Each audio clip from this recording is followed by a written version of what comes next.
అందరికీ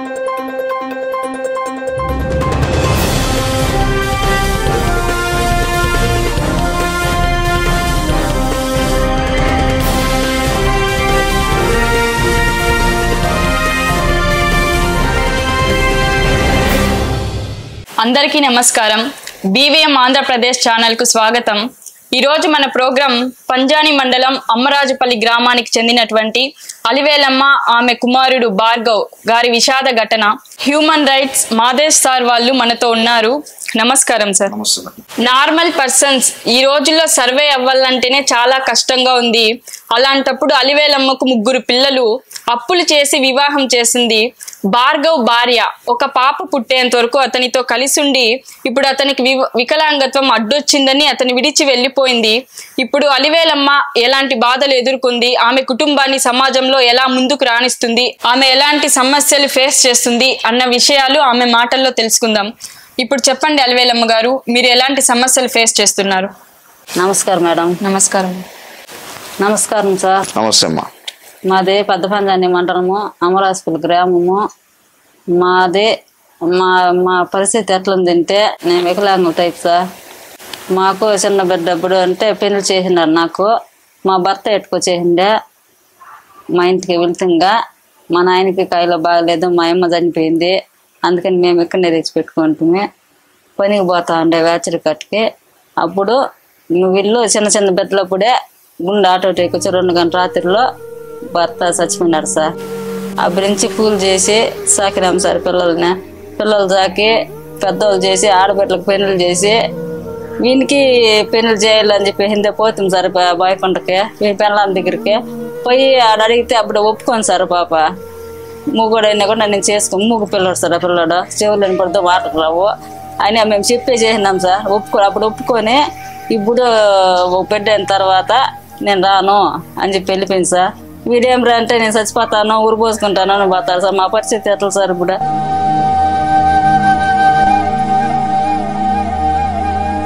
ఇప్పుడు మనం అలివేలమ్మ చెప్పినటువంటి సమస్యలను విన్నాం. ఈమెకు ఎలాంటి హక్కులు వర్తిస్తాయి, భార్గవ్ భార్య కాపురానికి రావాలంటే ఏం చేయాలి, లేదా రాలేదంటే ఎలా లీగల్ గా ప్రొసీడ్ అవ్వాలి సార్? మేడం, ఇప్పుడు ఈమె అలివేలమ్మ చెప్తున్నటువంటి వర్షం చూసుకున్నట్లయితే ఆమె వికలాంగురాలు. చిన్నతనంలోనే వికలాంగత్వం అనేది ఏర్పడింది. తర్వాత భర్త చనిపోయిన తర్వాత చిన్న చిన్న పిల్లల్ని ఈ రోజుల్లో వాళ్ళని పోషించాలంటేనే చాలా కష్టం అనేది ఉంది. సో అయినప్పటికీ ఆమె 2 ఆడబిడ్డలను పోషించి కూలి పనులు చేసి ఏదో ఒక విధంగా వివాహం అయితే చేసింది. నెక్స్ట్ 3వ అబ్బాయి భార్గవ్ అనేసి అంటుంది. ఈ భార్గవ్ కూడా చూసుకున్నట్లయితే డెఫ్ అండ్ డెమ్, అంటే ఈ అబ్బాయి వచ్చి మాట్లాడలేడు, అటు వినును లేడు. సో ఈ అబ్బాయికి వివాహం చేసే ముందు వీరు ఆలోచించాలి. ఈ అబ్బాయికి అన్ని ఆలోచించుకో ఉండాలి. ఈ అబ్బాయికి ఎలా వివాహం చేయాలని చెప్పి ఆలోచించుకో ఉండాలి. సో ఇది ఆలోచించారో లేదో నాకైతే తెలియదు, కానీ ఇప్పుడు వీళ్ళు చెప్తున్నటువంటి వర్షన్ ఏంటంటే అమ్మాయి వివాహం చేసిన తర్వాత 1 సంవత్సరం రోజులు అబ్బాయితో అమ్మాయి కాపురం చేసింది. వాళ్ళకు ఒక పాపేనమ్మా, ఒక పాప. రైట్. వీళ్ళు 1 సంవత్సరం రోజులు కలిసి బాగానే ఉన్నారా? ఏం బాగుండదు సార్. పెళ్ళి బుజ్జిగా వెళ్ళారు సార్. పెళ్లి కాకుండా మేము చెప్పేసేసినా మా పాపకి. ఇట్లా వానికి చెవుడు ముందుగానే చెప్పారు? చెప్పేసినామా. ఏమని చెప్పారు? వానికి చెవుడమ్మా మూగమ్మా, మళ్ళీ ఇప్పుడు చేసుకుని మళ్ళీ వదిలేస్తే వాడిని మేము పట్టేది మా వల్ల కాదు అని చెప్పినాం సార్. సరేలే నాకు ఇష్టమే నేను చేసుకునేసింది. చేసుకుని బొట్టు కట్టిన పెంచి మళ్ళీ 1 నెల అట్లా బాగుంది. అప్పటికి మనకి అంటుకొని ముట్టుకొని ఇచ్చిండ్లా. మళ్ళీ వాళ్ళ మామ ఒకడు వచ్చి అంటుకోలేదు ముట్టుకోలేదు అన్నప్పుడు వాళ్ళకి పాప ఎలా జన్మించిందమ్మా? అదే సార్ చెప్తాను. మళ్ళీ వాళ్ళ మామ ఒకడు మేనమామ వచ్చి వాళ్ళు బలవంతం చేసి ఇంట్లో వేసి రూమ్ లో వేసి బేగాలు వేసి బలవంతం చేయాల్సిన అవసరం అప్పుడు ఎట్లా సార్ అంత కష్టపడి పెళ్లి చేసి దేవరు చేసి కాదమ్మా, ఇష్టపడి వివాహం చేసుకున్నారు, ఇష్టంతోనే పెళ్లి చేశారు అని అన్నప్పుడు ఇష్టంతోనే ఆ అమ్మాయి అతనితో కాపురం చేయలేదు సార్. కట్టించుకున్నాక మళ్ళీ చేయలేదు. వాళ్ళ మామ పోరికే మళ్ళీ 2 నాళ్ళు అట్లా బాగునింది అంతా గర్భవతి అయిపోయింది. గర్భవతి అప్పుడే వాళ్ళకి వెళ్ళిపోయింది సార్. మళ్ళీ ఇంకా వాళ్ళు భయపెట్టి తిరిగితే వచ్చాయా డెలివరీ అయ్యా. ఒక 5 నెలలు ఉండే బిడ్డకి అయ్యేదాకా అప్పుడు వెళ్ళిపోయింది సార్. ఆ పొద్దు నుంచి వీడు అన్నం నీళ్ళు ఇచ్చి పెట్టేసి బిడ్డను చూపించుకున్నా, ఫోన్ చేస్తే ఫోన్ ఎత్తరో, అటుకి పోతే మాట్లాడరు. నా బిడ్డ పరిస్థితి అట్లా అయిపోయింది సార్.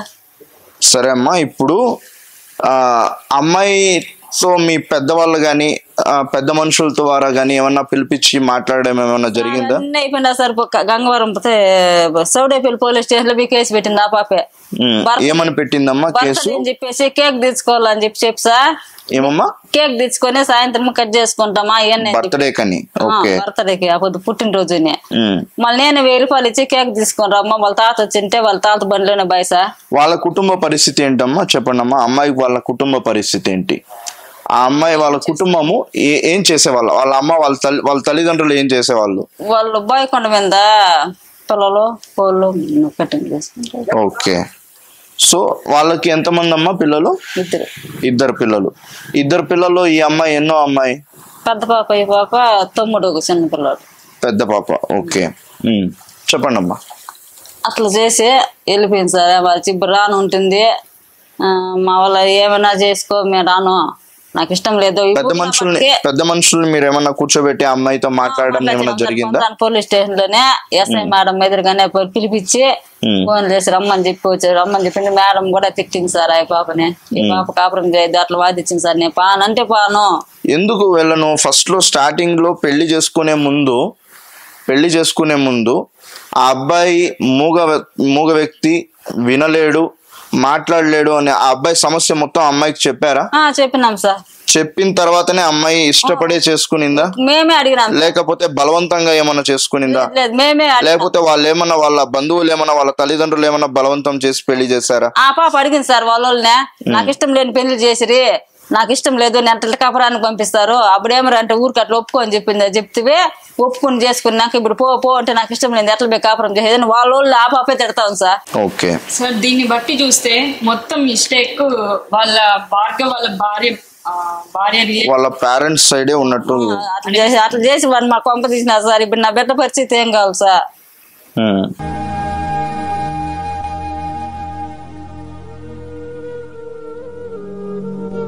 సరేనమ్మా, మీరు ఎంత కాలంగా ఆ అమ్మాయి అబ్బాయితో కాపురం చేయట్లేదు? సంవత్సరం పైన అయిపోతుంది సార్. సంవత్సరం పైన అవుతుంది.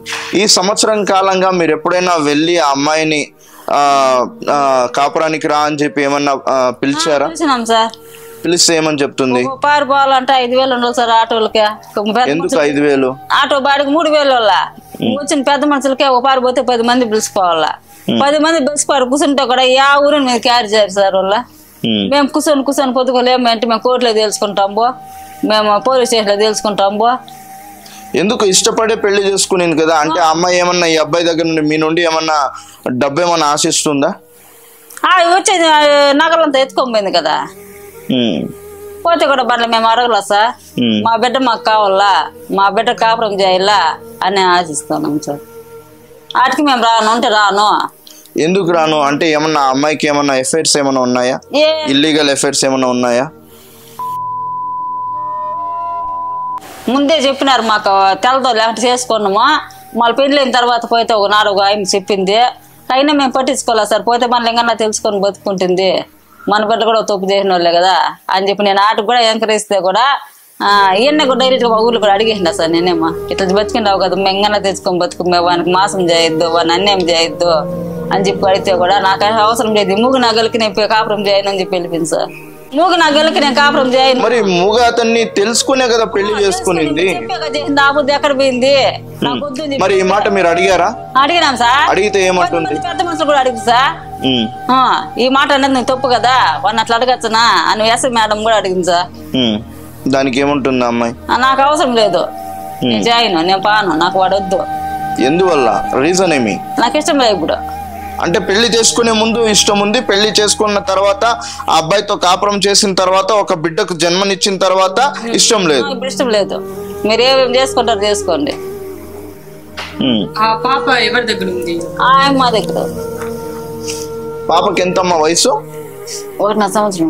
1.5 సంవత్సరం. ఇప్పుడు 1.5 సంవత్సరంగా పాపని ఈ భార్గవ్ అనే వ్యక్తి ఏమైనా వెళ్ళి చూడడం జరిగిందా, లేకపోతే మాట్లాడించడం జరిగిందా? అబ్బాయి పోయినాడు సార్.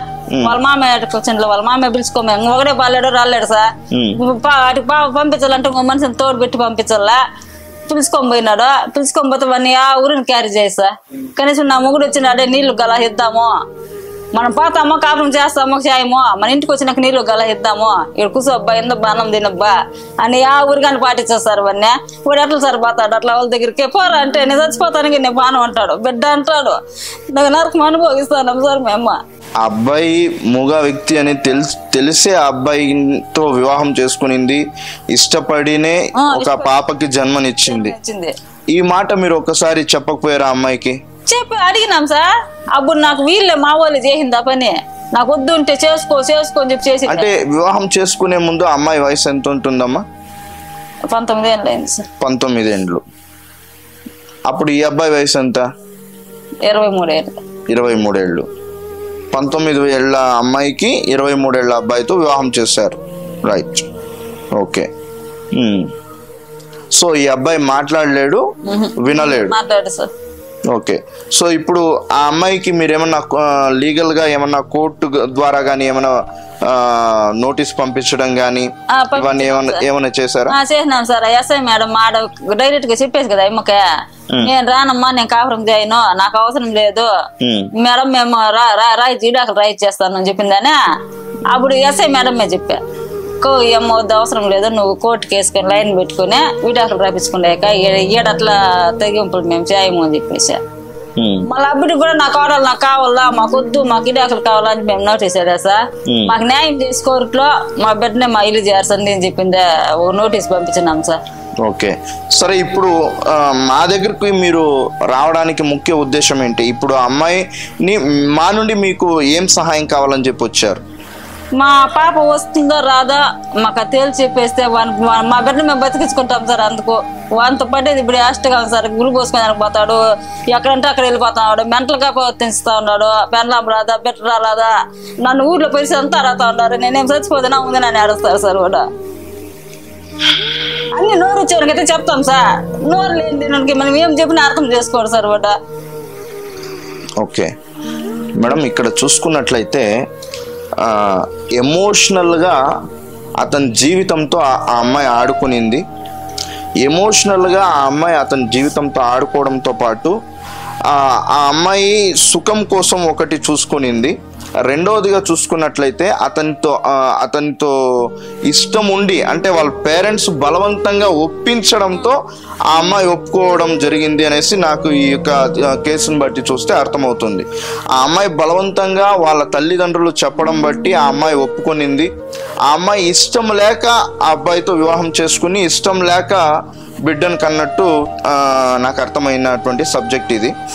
సో ఇప్పుడు ఆ అమ్మాయితో మీరు మాట్లాడి చూసారు కదా, మీరు మాట్లాడినటువంటి సందర్భాల్లో ఆ అమ్మాయి కాపురానికి వచ్చేదానికి ముందుగా ఉందా, లేకపోతే కాపురానికి నాకు అవసరమే లేదు, తన నుండి నాకు విడాకులు తీసిచ్చేయండి అని చెప్పేసి అంటుందా?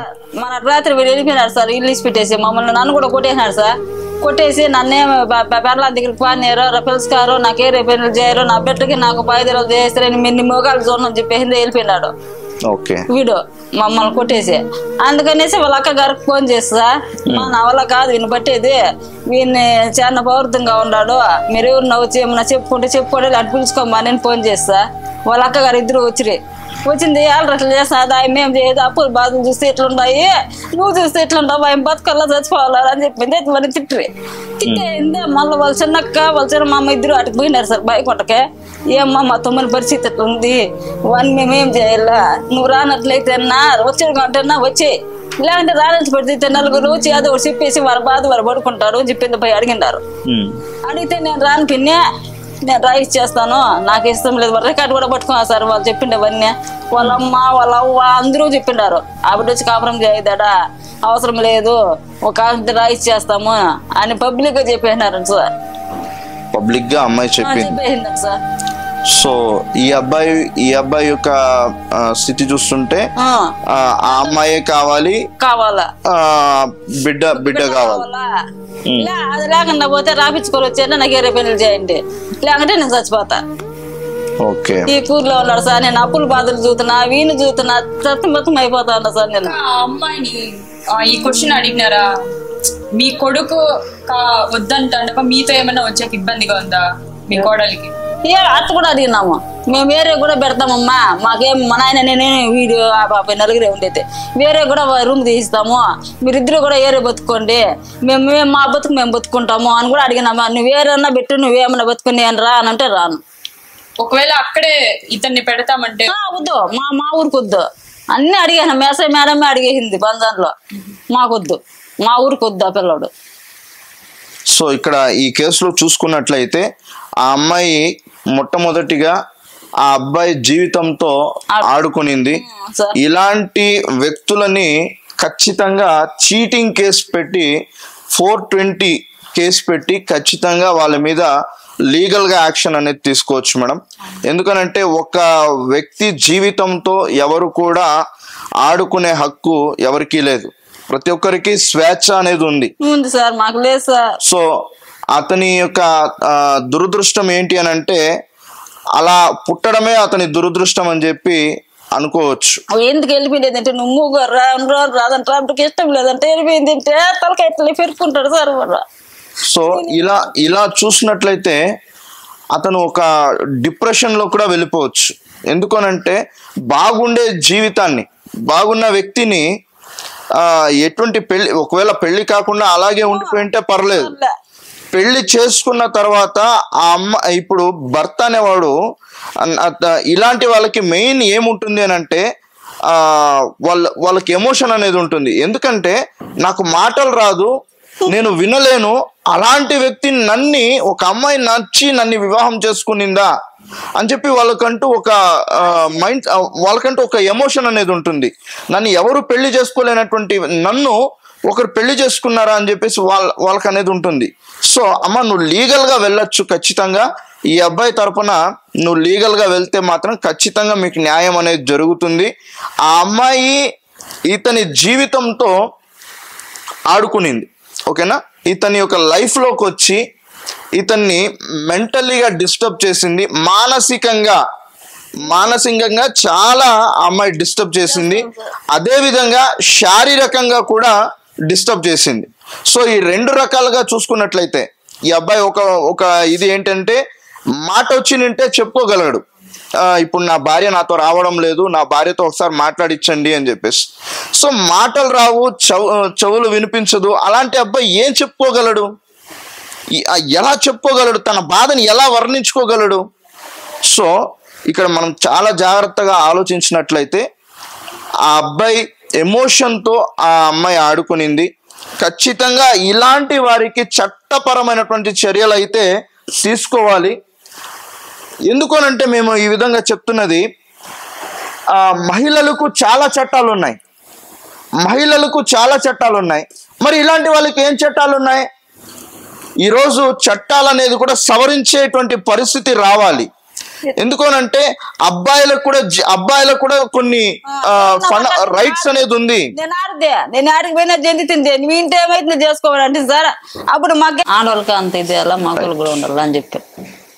ఓకే అమ్మా, ఇప్పుడు అమ్మాయి వచ్చేసి నేను ఆడది, తర్వాత నేను ఏం చేసినా చెల్లుతుంది, 5 లక్షలు ఇవ్వు అని చెప్పేసి డిమాండ్ చేస్తుంది అని చెప్పేసి చెప్తున్నావు కదా. ఇప్పటి వరకు నేను నీ వర్షన్ విన్నాను. ఇప్పుడు ఆ అమ్మాయి వర్షన్ ఏంటి అనేది ఒకసారి అడిగి తెలుసుకుందాం. ఆ అమ్మాయి ఫోన్ నెంబర్ ఏమన్నా తీసుకొచ్చారా? చెప్పండి.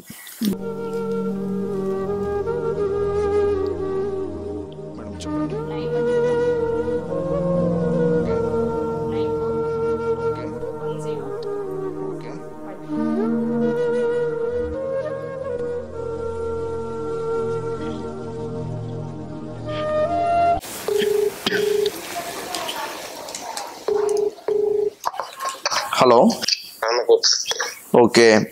ఇక్కడ వీళ్ళు భార్గవ్, ఆ అమ్మాయి వాళ్ళ భర్త భార్గవ్ వాళ్ళు వచ్చి మాకు కంప్లైంట్ ఇవ్వడం జరిగింది. ఏంటండి అమ్మాయి పరిస్థితి ఏంటండి, అసలు కాపురానికి వెళ్ళట్లేదు అని చెప్పేసి చెప్తున్నారు. వీళ్ళు కోర్టుకి అయినారు సార్, వీళ్ళు కోర్టుకి వేసినారు, విడాకులకి అప్లై చేసి కోర్టుకి వేసినారు. ఎందువల్ల విడాకులు తీసుకోవాలనుకుంటున్నారు? ఆ పాప వీళ్ళు ఆ బాబా వినప్పటి నుంచి ఆ బాబా సరి కాపురం చేయటం లే. ఎందువల్ల కాపురం చేయడం లేదు అంటే అబ్బాయి కాదండి ఇప్పుడు ఆ అబ్బాయి వికలాంగుడు అని తెలుసు, ఏంటి మూగవాడు వినలేడు అని చెప్పేసి రెండు తెలిసే పెళ్లి చేసుకునింది ఆ అమ్మాయి. తెలిసే చేసుకోండి ఇది మన. ఓకే, మరి తెలిసి చేసుకున్న తర్వాత మరి ఎందుకు ఆ అమ్మాయి ఈ విధంగా ప్రవర్తిస్తుంది అంటే, ఇప్పుడు తెలిసి చేసుకున్నారు ఒక సంవత్సరం. హలో, సంవత్సరం అయితే సార్ పాప కూడా ఉండాలి. ఒక పాప ఉంది, మరి ఇష్టపడి అతనితో కాపురం చేసినప్పుడు ఒక పాపకు జన్మనిచ్చినప్పుడు మళ్ళీ ఎందుకు విడిపోవాలనుకున్నారు అంటే పెద్ద మనుషులుగా మీరు ఎవరు మాట్లాడలేదా? సార్ అన్ని చేసినాం సార్, ఇప్పుడు అక్కడ 4,000 ఉండదు కదా, అన్ని అడగండి. మనం అయితే పంచాయతీలు చేసి అన్ని కలిపింది. చెప్పండి. చేసిన ఓకే, లాస్ట్ మనకు సాధ్యం కాక మనం వదిలేసినాం. ఎందుకండి ఇప్పుడు వీళ్ళు చెప్పే వర్షన్ చూస్తున్నట్లయితే ఆ అమ్మాయి ఏమంటుంది అంటే, నేను ఆడది, నేను ఎక్కడికి వెళ్ళినా జయించగలను, నాకు 5 లక్షల రూపాయలు ఇవ్వండి అని చెప్పేసి డిమాండ్ చేస్తుంది అని చెప్పేసి. ఎవరు ఒప్పుకోము సార్, నేను కూడా ఉన్నా. ఇప్పుడు మా బిడ్డన్నా కానీ బయట బిడ్డన్నా కానీ నేను చెప్పేది ఆడది కదా అనేసి నష్టపరిహారం ఎంత అంటే అంత అంటే కూడా ఎవరు దాన్ని భరించలేరు కదా. కాదండి, ఇక్కడ నష్టపరిహారం ఇవ్వాల్సిన అవసరం లేదు. ఎందుకు అనంటే చూసుకున్నట్లయితే ఇప్పుడు ఈ అబ్బాయి తనను శారీరకంగా వేధించలేదు, మానసికంగాను వేధించలేడు. ఓకేనా? ఇప్పుడు వాళ్ళ తరపున అయితే ఏమి ఇబ్బంది ఏం లేదు. మనం ఊరికే ఇప్పుడు మనం వాళ్ళ మీద తప్పు చెప్పుకోకూడదు. వాళ్ళ తరపున అయితే ఇబ్బందులు ఏమైతే లేవు. మరి ఇబ్బంది లేనప్పుడు వీళ్ళు ఎలా నష్టపరిహారం కట్టిస్తారు? ఆ అమ్మాయి ఇప్పుడు లీగల్ గా వెళ్తే, ఇప్పుడు వీళ్ళు గనక లీగల్ గా వెళ్ళారు అని అంటే ఈ అబ్బాయి జీవితంలోకి వచ్చి ఈ అబ్బాయిని వివాహము చేసుకుని మూగవాడని తెలిసి వినలేడని తెలిసి అలాంటి వ్యక్తి జీవితంలోకి వచ్చి అలాంటి వ్యక్తి యొక్క ఎమోషనల్ తో ఆడుకొని అలాంటి వ్యక్తిని ఎమోషనల్ గా బ్లాక్మెయిల్ చేసి అలాంటి వ్యక్తితో కాపురం చేసి 1 సంవత్సరము పాపను కన్న తర్వాత ఈ అమ్మాయి ఇష్టానుసారంగా వేరే వాళ్ళతో ఎవరితోనైనా ఎఫ్ఐఆర్ పెట్టుకున్నదా? సార్ మనం అయితే మనం చూసినలా మనం ఎట్లా చెప్పేది. సో ఓకే, తన ఇష్టానుసారంగా వెళ్ళిపోయి ఇప్పుడు ఒక నిమిషం నేను చెప్పేది పూర్తిగా వినండి సూరి గారు. తన ఇష్టానుసారంగా వెళ్ళిపోయి ఇప్పుడు నాకు భర్త అవసరం లేదు, నేను ఆడది, నేను ఏం చేసినా చెల్లుతుంది, నాకంటూ ఒక 5 లక్షలు ఇచ్చేసేయండి, పాప పేరు మీద ఫిక్సెడ్ చేయండి, 5 లక్షలు ఇవ్వండి, 2 లక్షలు ఇవ్వండి, ఇప్పుడు లాస్ట్ చూస్తే 20,000 దాకా ఇవ్వండి అని చెప్పేసి చెప్తుంది అని చెప్పేసి అలివేలమ్మ గారు చెప్తున్నారు మా దగ్గరకు వచ్చి, మా యొక్క స్టూడియోకి వచ్చి. ఆ విధమైనటువంటి పెద్ద మనుషులు చేసేటువంటి పెద్ద మనుషులు చేసేటువంటి డివర్స్ అయితే చెల్లదు కదా చట్ట ప్రకారంగా. నాకు ప్రెజర్ చేస్తాను సార్. ఏమా ఎవరు అలివేలమ్మా ఎట్లన్నా చేసేది ఏం పరిస్థితి అని చెప్పి ప్రెజర్ చేస్తాను. చట్టాలు తెలియక ఆ అమ్మాయి వెళ్ళిందేమో, నేను ఆడది, నేను ఎక్కడికి వెళ్ళినా నేను జయించుకోగలను అని చెప్పేసి ఆ అమ్మాయి వెళ్ళిందేమో. కాకపోతే చట్ట ప్రకారంగా ఇక్కడ పెద్దలు అంగీకరించి వివాహం చేశారు. వీళ్ళిద్దరూ ప్రేమించి ఏం పెళ్లి చేసుకోలేదు, లేకపోతే వీళ్ళు ఇద్దరు ఇష్టపడి లేచిపోయి కూడా పెళ్లి చేసుకోలేదు. ఆ అమ్మాయికి ఈ వ్యక్తి యొక్క భార్గవ్ యొక్క పరిస్థితులు అన్ని తెలిపిన తర్వాతనే వివాహం చేశారు. అవునా? సో వివాహం, ఒక్క నిమిషం నేను పూర్తిగా నేను చెప్పేది వినండి. వివాహం అయిన తర్వాత 1 సంవత్సరం రోజులు అబ్బాయితో కాపురం చేసింది. 1 సంవత్సరం రోజులు బాగుండేదేమి, 1 సంవత్సరం తర్వాత నాకు అబ్బాయి అవసరం లేదు అని చెప్పడం ఏంటి? అదే కదా సార్ ఇప్పుడు అర్థం కాదు. ఇక్కడ చూసుకున్నట్లయితే ఆ అమ్మాయి మీద కూడా కొన్ని అలివేలమ్మ గారు చెప్పినట్లుగా ఇల్లీగల్ అఫైర్స్ ఉన్నాయి అని చెప్పేసి అంటున్నారు. ఇది నిజమేనా? మనకైతే మనకు నాకు 3 ఆడబిడ్డలు ఉన్నారు. మనము ఒకరి మీద మనం అనటము తప్పు, మనమైతే చూడలేదు. ఓకే, మీరు అడిగే ప్రయత్నం ఏమన్నా చేశారా అమ్మాయిని? అంటే ఈ అబ్బాయిని నువ్వు ఎందుకు వద్దంటున్నావు అని చెప్పి అడిగే ప్రయత్నం ఏమైనా చేశారా? ఈయల వలన అలివేలమ్మల వలన ఆయమ్మ ఆన్నే ఉండాలి దగ్గరనే ఉంది. ఆయమ్మ కూడా చెప్పండి. సంవత్సరము రెండు కనీసం అంటే ఒక సంవత్సరం వాళ్ళకు నాకు మాటలు లేక అయిపోయినాయి. ఏం అలివేలమ్మా? నిజమే సార్. ఏమి మీ వలన మీకు అన్యాయం వాళ్ళకు నాకు మాటలు లేకుండా ఒక్క సంవత్సరం అయిపోయినాయా లేదా? అయిపోయినాయి. నిజమే. ఎందుకంటే ఈ బాబు ఈ పని చేసింది, వాడు మూగోడు, వారికి ఇంత పని చేసినారు. సో నేను చెప్పేసి ఏమైతే ఎట్లా ఉండదో ఇదే టైప్ లో నా పెళ్ళ తందం పుట్టినింటికి నా పెళ్ళాన్ని ఒక్క సంవత్సరం ఒకటిన్నర సంవత్సరం నా పెళ్ళాన్ని వాళ్ళ ఇంటికి బాగా చేసిన సార్. నేను ఇట్లా కుదురుకుంటారని నేను ఒప్పుకుంటాను కదా. 1.5 సంవత్సరం నా పెళ్ళాన్ని పుట్టింటికి బాకన్నా పోయకుండా ఈడీపల్లి నేనుంటే ఈడీపల్లి ఇంటి 20 కిలోమీటర్లు నా పెళ్ళాం వాళ్ళ ఇళ్ళలో ఏం ఇబ్బందులు జరిగినా నా పెళ్ళాం 1.5 సంవత్సరం వాళ్ళ ఇంటికి బాగా చేసిన ఇట్లా కుదురుకుంటారేమో అని. ఓకే మన ఇప్పుడు నేను మనకు ఎందుకంటే ఒకరు బాధపడతాండి మనం కూడా చూడలేము సార్ మనము. అవునండి. ఎందుకంటే ఈ అలివేలమ్మ బాధపడతాండి, ఆయమ్మ నాకు ఫోన్ చేసి బాధపడతాంటే మీ అమ్మోళ్ళకి నువ్వు పోయేదొద్దు నేను పోయేదొద్దు వాళ్ళకు మనకు ఫోన్లు కూడా ఉండకూడదు అని చెప్పేసి 1.5 సంవత్సరం ఇంకా ఎక్కువైంది. ఓకేనండి. అప్పుడు నిండిపోయినా నేను అట్లే. ఓకేనండి సూరి గారు, ఇప్పుడు వీళ్ళొచ్చి మా దగ్గర కంప్లైంట్ ఇచ్చారు. ఇప్పుడు నా వర్షన్ ఏంటంటే మీ కోడలు మీ అబ్బాయి మీద మీ అల్లుడి మీద మీ మీద కేసు పెట్టింది అని చెప్పేసి అంటున్నారు. ఇప్పుడు సూరి గారు చెప్తున్నారు. ఈ విషయం మీరు మాకు చెప్పలేదు. ఓకేనా? సో ఇప్పుడు నేను మిమ్మల్ని అడుగుతున్నాను, ఎందుకు కేసు పెట్టింది? మీరేమన్నా ఆ అమ్మాయిని వేధించారా, హింసించారా? ఏం లేదు సార్. మరి ఏమి లేకుండా అమ్మాయి ఎందుకు పోయి కదా ఇష్టం లేక వాళ్ళ తాత వచ్చినాడు. ఓకే. ఆ పొద్దు పుట్టినరోజు నాకు కేక్ తెచ్చుకోవాలమా అని చెప్పి. ఓకే. కేక్ ఏడో మాడీలు తెచ్చుకుంది కదా, పోయి సాయంత్రంగా తెచ్చుకుంది అంటే లేదు మా తాత వచ్చినా నేను పల్లెనేరుకు పోయి మంచిది తెచ్చుకోవాలా, గుడ్లు తీసుకోవాలా, మా తాత ఇస్తానంటానే. నేను ఏరే వాళ్ళకి నా దగ్గర లేకుంటే అప్పు తీసుకొచ్చి 1000 రూపాయలు ఇచ్చి తీసుకుని బిన్నేరమ్మ నేను వచ్చే కింద పాయసం పరిచేసింటాను తినేసి కేక్ కట్ చేసుకుందాం అని చెప్పి సార్. 11 గంటల కాడ పోయిన వాళ్ళు 6 గంటలు కూడా ఇంటికి రాకుండా పోతే తాత మన వాళ్ళు అప్పుడు ఏమనుకోవాలి నాయన చెప్పు సార్. ఏమనుకోవాలి? తాత మనవరాలే కదా. తాత మనవరాలే, నేనే అట్లేమనుకోలేదు. ఇంకా వస్తారు అని చెప్పి అన్ని చేసి పెట్టుకొని ఉంటే నేరుగా పోలీస్ స్టేషన్ కి ఫోన్ చేపిస్తే వాళ్ళ దగ్గర నేనేమని ఆ రోజే వెళ్ళి పోలీస్ స్టేషన్ ఇచ్చారా? బర్త్డే రోజే ఇచ్చారా? రోజు 7 గంటలకు ఫోన్ వచ్చింది. ఎస్ఐ ఫోన్ చేసినాడు చౌడేపల్లి నుంచి. చౌడేపల్లి స్టేషన్ నుండి మీకు ఫోన్ చేశారు. ఓకే. మీరు వెళ్ళారు కదా, అక్కడ పోలీస్ వాళ్ళతో ఏం చెప్పారు? చెప్తే సార్ మాకు వాళ్ళు ఇటుకు వచ్చిండేది తెలదు, మా ఊరు గ్రామం అంతా ఏం 20 మంది దాకా పోయింటిలే మేము కూడా.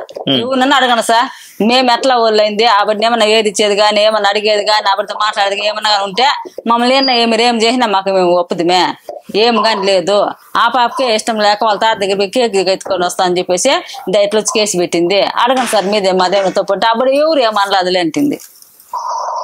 ఎవరు ఏమి అనలేదు ఇష్టం లేక వచ్చేస్తే ఇంకా అట్లా చెప్పుకుంటే ఎట్లా అంటుంది సార్.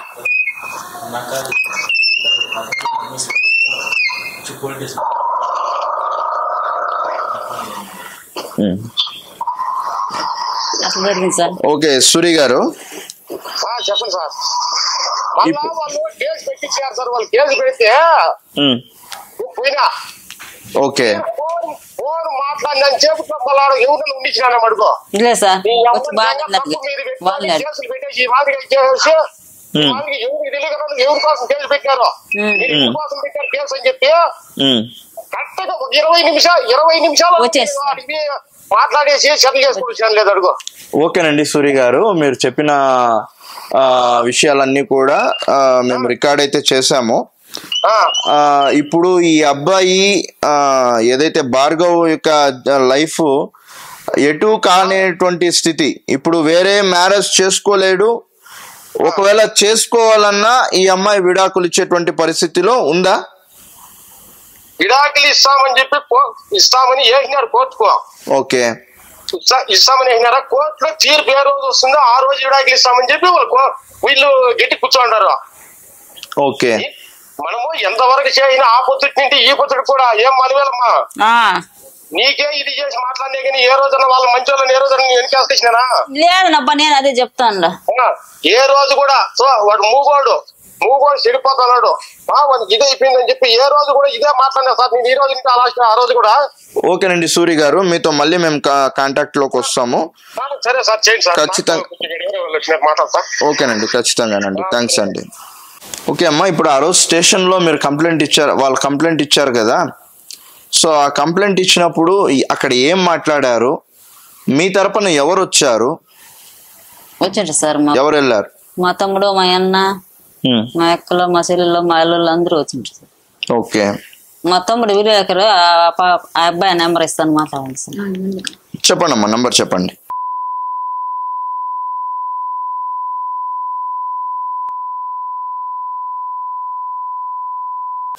ఏం పేరమ్మా? పేరు శివకుమార్. హలో హలో, శివకుమార్ గారండి? బ్రదర్ చెప్పండి. బాగున్నారా? బాగున్నాను బ్రదర్, మీరు బాగున్నారా? బాగున్నాను. ఏం బ్రదర్? బీవీఎం ఆంధ్రప్రదేశ్ స్టూడియోలో ఉన్నాం బ్రదర్. ఓకే ఓకే, చెప్పండి. మీ సిస్టర్ గారు వచ్చి ఇక్కడ మాకు ఒక కంప్లైంట్ ఇవ్వడం అనేది జరిగింది. ఓకే. సో ఇక్కడ చూసుకున్నట్లయితే భార్గవ్ ఎవరైతే అలువేలు, యా మీ బామర్ది. సో మీ బామర్దిది చౌడేపల్లిలో పిఎస్ లో కంప్లైంట్ అయింది రీసెంట్ గా అని చెప్పేసి కంప్లైంట్ ఇవ్వడం వీళ్ళు మీ అక్క వాళ్ళు చెప్తున్నారు. మీరు కూడా వెళ్ళారు ఆ రోజు అని చెప్పేసి. సో ఆ రోజు ఏం జరిగింది అక్కడ? ఏం జరిగింది వాస్తవంగా? ఏమైందంటే మా అబ్బాయి వచ్చేసి హ్యాండిక్యాప్డ్. ఓకే. మూగా చెవుడు అబ్బాయికి. మా అక్క కూడా హ్యాండిక్యాప్డే. వాళ్ళు ఊర్లో ఉంటారు, మేము టౌన్ లో ఉంటాము. ఓకే. అది సంబంధం ఏదో చూసినారు. చూసిన తర్వాత ఇంకా పెళ్లి అయితే చేసినారు. ఓకే. పెళ్లి చేసినప్పటి నుంచి అమ్మాయి మిస్బిహేవ్ చేయడమే అబ్బాయితో. ఓకే. ఇక్కడ కంఫర్టబుల్ గా లేకపోవడము, గొడవ వెళ్ళిపోవడము, ఇదే జరుగుతా ఉండేది ఎప్పుడు. ఓకే. అంటే మీరు ఎప్పుడే గానీ వెళ్ళి వాళ్ళకి కౌన్సిలింగ్ ఇచ్చి కానీ? కౌన్సిలింగ్ అంతా ఇచ్చినాం. ఇంటికి పోయినాము, ఇంటికాడ ఇచ్చినాము. పోలీస్ స్టేషన్ దగ్గరికి పోతే పోలీస్ స్టేషన్ లో మాట్లాడినాము. ఓకే. అట్లా కాదమ్మా, మీకు ఏదైనా ప్రాబ్లం అంటే మాకు ఫోన్ చేయండి అని చెప్పి మా నెంబర్ ఇచ్చినాము పర్సనల్ గా. ఓకే. చేసిన తర్వాత మనం అంతా చెప్పినాం, కరెక్ట్ గా ఉండాలమ్మా. వీళ్ళు ఒకటి బ్రదర్, ఇప్పుడు వీళ్ళు మ్యారేజ్ చేసుకునేటప్పుడు, ఆ మ్యారేజ్ చేసేటప్పుడు ఆ అమ్మాయికి ఈ అబ్బాయి పరిస్థితి అంతా చెప్పే చేశారా? మొత్తం చెప్పే చేసుకున్నారు. ఓకే. ఆ అమ్మాయి ఇష్టపూర్వకంగానే చేసుకునింది, రైట్? 100% ఆ అమ్మాయి ఇష్టపూర్వకంగానే. ఇంకోటి ఏమంటే పెళ్లి కూడా మొత్తం మా అక్క చేసింది. ఓకే. పెళ్లి కూడా మొత్తం ఈ అక్క చేసింది. గోల్డ్ సంబంధించి కానీ మొత్తం అంతా అప్పులు చేసేసి, ఎందుకంటే ఈ అబ్బాయి పాపము హ్యాండిక్యాప్డ్ కాబట్టి ఒక మంచి మనిషి అమ్మాయి పే చేసుకుంటా ఉంది కదా అని చెప్పేసి మొత్తం అంతా అప్పులు చేసుకునేసి మొత్తం ఈ అక్కే చేసింది. ఓకే. చేసుకున్న తర్వాత అంతా అయిపోయిన తర్వాత ఆ అమ్మాయి మిస్బిహేవ్ చేయడము, పోలీస్ స్టేషన్ పోవడము, కేసులు పెట్టడము, మాట్లాడితే పెట్టించుకొని వెళ్ళిపోవడము. బిడ్డ పుట్టినారు అమ్మాయి, ఒక పాప. ఓకే. ఈ అబ్బాయిని ఇప్పుడు మానసికంగా, శారీరకంగా కూడా చాలా ఇబ్బంది గురి చేస్తుంది అమ్మాయి. ఓకే. సో ఇప్పుడు ఈ అబ్బాయి తరపున ఈ అబ్బాయి వెళ్ళి ఏమైనా కేసు ఏమైనా ఫైల్ లీగల్ గా ఏమైనా వెళ్ళడం ఏమైనా జరిగిందా? ఏం లేదు బ్రదర్, ఇక్కడ ఇప్పుడు దాకా పోలీస్ స్టేషన్ లో కంప్లీట్ ఇచ్చినాం అంతే తప్ప. మేమే లేదు, వాళ్ళే ఇచ్చారు కంప్లీట్. ఓకే. సో పెద్ద మనుషుల ద్వారా పంచాయతీలు చేశారా? అన్ని అయినాయి, పెద్ద మనుషుల ద్వారా పంచాయతీలు అయినాయి. అన్ని విధాల ఎన్ని విధాలు చెప్పాలనే విధాలు చెప్పినారు. ఓకే. ఇప్పుడు మీ అక్క గారు చెప్తున్నటువంటి వర్షన్ చూసుకున్నట్లయితే ఆ అమ్మాయి ఏమంటుంది అని అంటే, నేను ఆడది, నేను ఎక్కడికి వెళ్ళినా చెల్లుతుంది, నాకు సమ్ అమౌంట్ అనేది మీరు ఇవ్వాలి అని చెప్పేసి మీ అక్కగారు వర్షన్లో ఆ అమ్మాయి ఇలా చెప్పింది అని మీ అక్కగారు మాతో చెప్పడం జరిగింది. ఈ జనరేషన్ లో ఇప్పుడు చూసుకున్నట్లయితే అబ్బాయిలు నిజంగా చట్టాల హక్కులు ఉన్నాయంటారా? ఎందుకంటే మీరు ఉన్నతమైనటువంటి national human rights crime control 4 లో వర్క్ చేస్తున్నారు. మీరు చెప్పండి, అబ్బాయిలకి సంబంధించి పూర్తి స్థాయిలో చట్టాలు ఏమన్నా ఉన్నాయా? నేను అదే చెప్తున్నా. నేను ఏమంటున్నానంటే, ప్రభుత్వాన్ని కూడా మా సంస్థ తరపున రిక్వెస్ట్ చేసుకోవడం ఏంటి అది అని అంటే, ప్రతి ఒక్క దీంట్లో అంటే ఈక్వల్ రైట్స్ అనేది మహిళలకు కల్పించారు, ఈక్వల్ గా ఉండాలి అని చెప్పేసి అన్నారు. ఈ సమాన హక్కు అనేది మహిళలకు కల్పించారు. మరి సమాన హక్కులు పురుషులకు ఎందుకు లేవు అని చెప్పి నేను అడుగుతున్నా అని చెప్పి రిక్వెస్ట్ చేశాను ప్రభుత్వానికి. ఖచ్చితంగా దీని మీద కూడా ఒక చట్టం చెయ్యాలి. ఇలాంటి జీవితాలతో, ఇలాంటి పురుషుల యొక్క జీవితాలతో, ఎమోషనల్ తో ఎమోషనల్ గా బ్లాక్మెయిల్ చేసి అతని ఎమోషనల్ తో ఆడుకోవడము. అతను ఇప్పుడు ప్రస్తుతము నోరున్న వ్యక్తులుంటే చెప్పుకోగలరు తన బాధను. ఇతను మాట్లాడలేడు, ఇతను వినలేడు.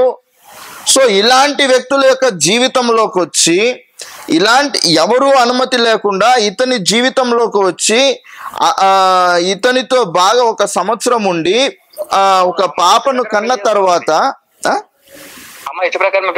ఓకే, ఆ అమ్మాయి ఇష్ట ప్రకారంగా పెళ్లి చేసుకుని ఇతనితో కాపురం చేసిన తర్వాత సంవత్సరం పాపను పెట్టుకొని ఇప్పుడు ఇతన్ని వద్దనడంలో కారణం ఏంటి? మనం ఇక్కడ చూసుకోవచ్చు, ఆ అబ్బాయి కూతుర్ని చూపించకపోగా ఇప్పటివరకు అబ్బాయికి కూతుర్ని చూపించలేదా? అక్కడ అమ్మాయి వాళ్ళ ఇంటికి వెళ్ళిపోయినప్పటి నుంచి చూపించలేదు. ఓకే, అంటే ఇంటికి ఎప్పుడు వెళ్ళిపోయింది? అమ్మాయి వెళ్ళిపోయి దాదాపు 1 year అయిపోయింది. 1 year గా ఆ పాపని చూపించలేదు. మరి ఇతను ఏమన్నా వెళ్ళే ప్రయత్నం చేశాడా? అంటే అబ్బాయి ఆ అమ్మాయిని ఇప్పుడు భార్యతో కాకపోయినా కనీసం తన కూతుర్ని చూడాలని చెప్పే ప్రయత్నం ఏమైనా చేశాడా? బ్రదర్, ఈ అబ్బాయి వచ్చి చదువుకోలేదు పాపము. ఇంకోటి ఏమంటే చెవుడు మూగా, బయట పోవడానికంతా కంఫర్టబుల్ గా ఉండదు, మనకు తెలిసిందే కదా. ఇంకెవరినా తీసుకెళ్తే గొడవలు, ఓకే, ఎవరినా తీసుకెళ్ళారంటే గొడవలు పడడము, అక్కడ అరుచుకోవడము, ఇవే జరుగుతున్నాయి. ఓకే, సో బ్రదర్ ఏమంటే ఫైనల్ గా ఈ అబ్బాయిని ఇప్పుడు మానసికంగా అయితే చాలా హింసిస్తున్నారు వాళ్ళు. మానసికంగా హింసించింది, శారీరకంగా ఈ అబ్బాయిని వాడుకునింది. ఇంకోటి ఏమంటే ఇప్పుడు మనకు చిన్న పాప, మన కూతురు పుట్టేసి ఒక్కరోజు చూడకపోతే మనం ఎంత ఫీల్ అవుతాం. అవును, అట్లాంటిది 1 year నుంచి అబ్బాయి చూపించకన్నా ఇంత బాధ పెడుతున్నారు వాళ్ళు. కానీ దీని గురించి కూడా ఒకసారి గవర్నమెంట్ ఆలోచించుకోవాలి. ఎందుకంటే ఇప్పుడు అమ్మాయికి ఇష్టం లేకపోతే అమ్మాయి పర్సనల్. మళ్ళీ వీరికి పుట్టినటువంటి కూతురిని కూడా నీకు చూపించాలని చెప్పేది చట్టం ఏమొచ్చింది? లేదు కదా. అవును, ఖచ్చితంగా అతనుకు తన కూతుర్ని చూసే హక్కు ఉంది, తన కూతుర్ని ఎత్తుకునే హక్కు ఉంది. ఎందుకనంటే తన రక్తం పంచుకొని పుట్టినటువంటి బిడ్డ తన జీవితంలోకి వచ్చి ఎమోషనల్ గా బ్లాక్మెయిల్ చేసి ఇతన్ని వాడుకొని చీట్ చేసింది అని చెప్పేసి ఖచ్చితంగా ఆ అమ్మాయి మీద 420 కేసు అనేది ఫైల్ చేయొచ్చు. ఇలాంటి వాళ్ళ జీవితాల్లోకి వచ్చి ఫోక్సో యాక్ట్ ఏ విధంగా అయితే మహిళలకు వర్తిస్తుందో దీనిపైన కూడా వికలాంగుల యొక్క జీవితాలతో ఆడుకుంటే, మూగ వ్యక్తులతో ఆడుకుంటే, ఏమి వినిపించినటువంటి జీవితాల్లోకి వచ్చి వాళ్ళని ఎమోషనల్ గా బ్లాక్మెయిల్ చేసి వాళ్ళని శారీరకంగా వాడుకుంటే వాళ్ళకు కూడా చట్టపరమైనటువంటి చర్యలు తీసుకోవాలి ప్రభుత్వము. అలాంటి చట్టాలు కూడా రావాలని చెప్పేసి కూడా, అలాంటి చట్టాలు కూడా ఏర్పాటు చేయాలని చెప్పేసి కూడా మేము మా సంస్థ తరపు నుండి ప్రభుత్వాన్ని అయితే రిక్వెస్ట్ చేస్తున్నాము. ఖచ్చితంగా ఈ యొక్క కేసులో మనం చూసుకున్నట్లయితే ఆ అమ్మాయి ఇతన్ని బ్లాక్మెయిల్ చేసి అతన్ని వాడుకునింది. నాకు తెలిసినట్టుగా ఎమోషనల్ గా అమ్మాయి అయితే ఇతను, ఫర్ ఎగ్జాంపుల్ చూడండి, మనం నోరున్నటువంటి వ్యక్తులు, మాట్లాడగలిగేటువంటి వ్యక్తులము, మనము మన బాధని ఇతరులతో పంచుకోగలుగుతాం. అతను ఎవరితో పంచుకోగలుగుతాడు? అదే కదా ఇక్కడ ప్రాబ్లం. సో ఇక్కడ దాచిపెట్టి ఏమైనా పెళ్లి చేశారా అంటే అది లేదు. అంతా చెప్పి అమ్మ ఇష్ట ప్రకారంగా చేసుకునింది, పెద్దల సమక్షంలో చేసుకునింది. అందులోనూ గ్రాండ్ గా చేశారు వివాహము. సో ఇంత జరిగినప్పటికీ ఆ అమ్మాయి ఇప్పుడు ఫోన్ లో అందుబాటులోకి అయితే రాలేదు. ఖచ్చితంగా మళ్ళీ ఒకసారి మేము ట్రై చేస్తాము. ఖచ్చితంగా ఆ అమ్మాయితో మాట్లాడడం అయితే జరుగుతుంది. మా సంస్థ తరపున స్మాల్ రిక్వెస్ట్ చెప్పండి. మా అక్క హ్యాండిక్యాప్డ్, నా బామర్ది హ్యాండిక్యాప్డ్. అవును, మా పెద్దయ్య ఉన్నాడు అన్నమాట ఇంట్లో. ఓకే, అంటే ఇప్పుడు గవర్నమెంట్ తరఫున కూడా ఒకసారి నా రిక్వెస్ట్ ఏమంటే, హ్యాండిక్యాప్డ్ ఫ్యామిలీస్ ఎవరైతే ఉంటారో వాళ్ళకి ఓన్లీ ఒక పెన్షన్ ఇచ్చి వాళ్ళ కుటుంబాన్ని పోషించుకోవాలంటే చాలా కష్టం కదా. అవును, వీళ్ళకి సంబంధించి ఏదైనా బడ్జెట్ కి సంబంధించి ఏదైనా కొత్త పథకాలు ఏదైనా తీసుకొని వచ్చి, స్వయం ఉపాధి కావచ్చు, లేకపోతే ఏదైనా పథకాలు తీసుకొని వచ్చి ఇట్లాంటి వాళ్ళని ఎంకరేజ్ చేస్తే వాళ్ళు ఈ పెన్షన్ పైనే కాకుండా ఏదైనా పని చేసుకొని ఏదైతే వాళ్ళు కంఫర్టబుల్ గా ఉంటుందో వర్క్ చేసుకొని బతికేదానికి కూడా ఎంత ఆస్కారం ఉంటది. అవును, ఎందుకంటే ఇప్పుడు చాలా కష్టాలు ఉంది అక్క. అవును, ఇంటికి బాలంటే భయం అవుతాను సార్. డూ ఆర్ డై పరిస్థితిలో ఉంది. చాలా అప్పులు చేసేసి అనుక్షణం నరకం చూస్తుంది. మరి గవర్నమెంట్ తరఫు నుంచి కూడా ఏదైనా సపోర్ట్ ఉంటే బాగుంటుంది కదా. ఖచ్చితంగా బ్రదర్, ఖచ్చితంగా అయితే దీని గురించి కూడా మీరు మాట్లాడండి కొంచెం. షూర్, ఖచ్చితంగా. సో అమ్మా, ఇప్పుడు మీ బ్రదర్తో మాట్లాడడం జరిగింది. మాట్లాడిన తర్వాత మీ బ్రదర్ కూడా మీ కష్టాలు అనేది చెప్పాడు. మీరు ఇద్దరు హ్యాండిక్యాప్స్ అని చెప్పేసి చెప్పారు. సో మీకు అప్పులు ఉన్నాయి, మీరు బ్రతకాలి.